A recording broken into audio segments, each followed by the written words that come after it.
My name is Haley McIntyre and I'll be performing a sub-Q injection of insulin today.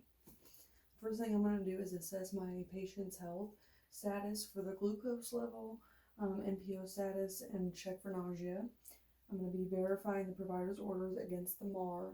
I'm going to be giving 7 units of regular insulin before meals and at bedtime.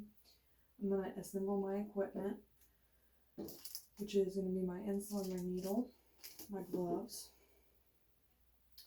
I'm going to perform hand hygiene. I'm going to clean the top of my vial with an alcohol wipe for 15 seconds. I'm then going to remove the needle from its packaging.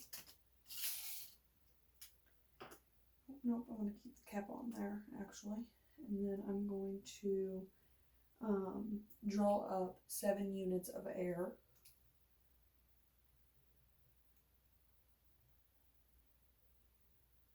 Because this is a vacuum sealed insulin vial, I'm going to have to put that back into the vial first.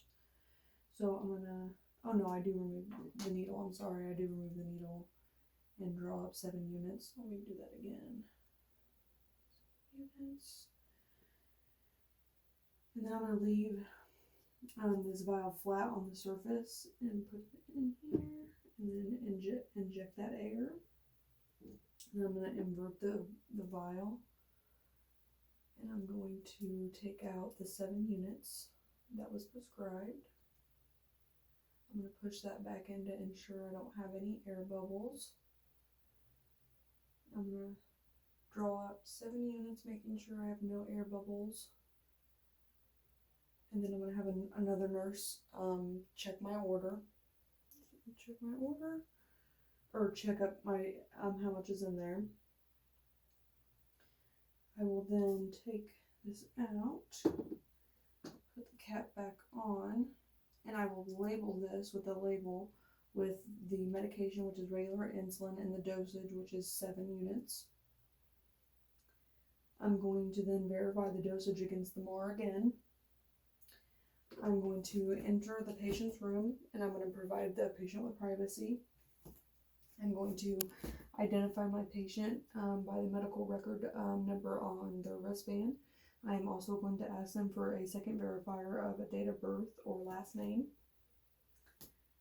I'm going to then explain, or I'm going to compare the name of my medication to my MAR, and then I'm going to explain the procedures to the patient. I'm going to be giving you your insulin today, 7 units of regular insulin in the abdomen region. I'm going to perform hand hygiene.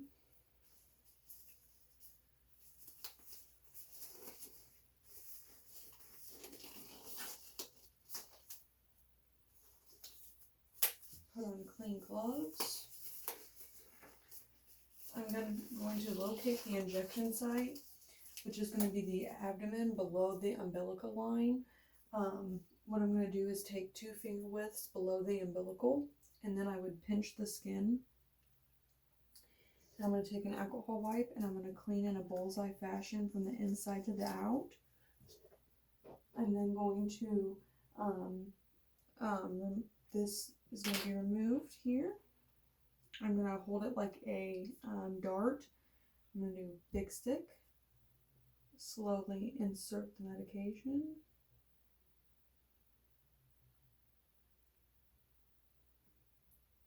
And some agency policy would have you